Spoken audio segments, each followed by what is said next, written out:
Welcome GRD132 Typography 1 to our EX3 Type Categories quiz. And this video is just to show you how to take the quiz. There's not a whole lot to do here. But what you're going to do is go to Coursework and go down to Unit 3. And you'll see the exercise here. And you'll also see a Gravit link like we've used in the past. And you're going to click on this Gravit link. It's going to be a shared file. So you'll just click on it. And if you're not logged into Gravit, you'll have to because it'll ask you to log in. If you are logged into Gravit, it'll just go into your account. So I need to log in. And now I'm logged into the account and it says shared by Richard Homan. Again, that's my other account. And this is what it'll look like. You could close this up and the first thing you'll do is you'll save it to your cloud. So I'll use save to cloud as, and you should have a GRD132 folder. Make sure you go in there, and when you save it, just replace your last name over last name F. So I'll do that now. I'm not going to take the quiz, but I'm just going to get you started. And remember, whenever we save a shared file, for some reason it doesn't put a save button, so you just have to hit enter. And if you're wondering why the layers aren't there, I turned them off because I figured that you need more room to see things. You can even hide your inspector by going to View, Show Inspector and unchecking it, and then you're going to want to zoom in here, so use Control plus and Control minus or Command plus and Command minus to zoom in, and you're really going to want to look at these fonts. And I do have directions here and I have some hints because if they get a little tough, there's some hints here. So you're going to want to zoom in and really look at these fonts closely. That's the whole idea. You know, I could look at this one here and look at the characteristics about it. I might look and say, oh, there's really thin and thick kind of strokes kind of matched in here. That's kind of a hint. But anyway, these are your directions here.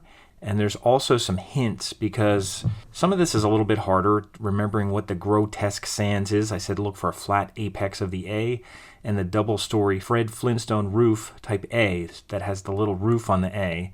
And geometric sans are very circular in nature, and they just have an A without the Fred Flintstone roof. Again, that's not the technical term.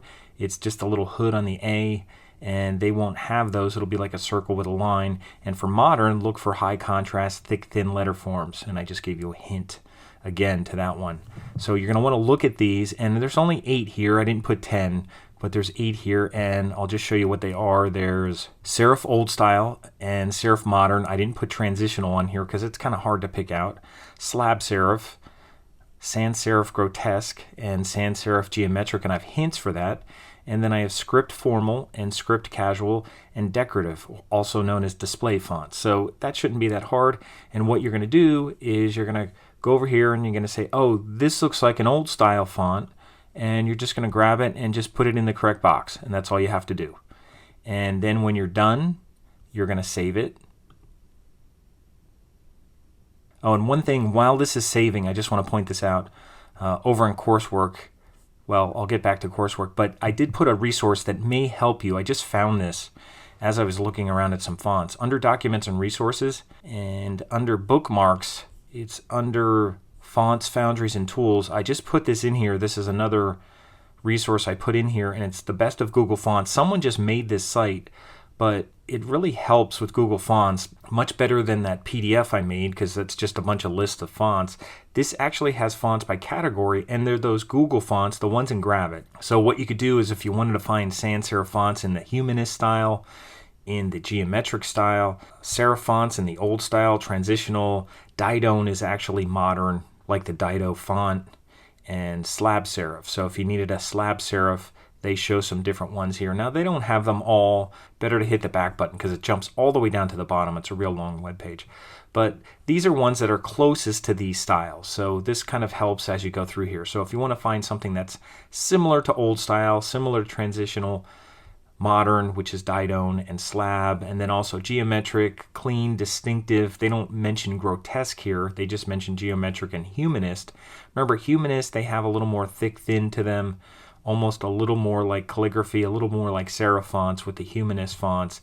They don't really show grotesque, but we know the characteristics for grotesque to look at, so there's a couple like that too. Even if you look up fonts that are somewhat like Helvetica, you might find some. But anyway, this is a little bit of a help here. This is certainly much better than trying to go through Google or trying to use my PDF. The only thing is when you look at these, if you go down and look at some of these here, you have to hit the back button, because otherwise you have to scroll all the way up to the top of the page. So anyway, I just want to show you that. And that's a link that I put in resources and documents and resources, and it's under bookmarks. Now I'm going to go back to coursework now and back to Unit 5. I think I just saved it. So I'm going to share this. Make sure you change this to developer, because then I can get into your file, and then copy this. So you're copying your shared link now, and then you're going back to coursework, and then you click on the assignment link. So then you'll go in here and you'll add a comment and you'll insert a link with the chain link and you'll paste it there. And always make sure that you open link in new window. That makes things a lot easier for me. And I'll hit save, and I'll hit save, and that's how you turn in your quiz. So that's all you have to do for EX3. It's just a quiz. It shouldn't take you very long, but I wanted to make sure that you were able to go in and do that and know how to turn it in and know how to work on it. So that's EX3, our type categories quiz.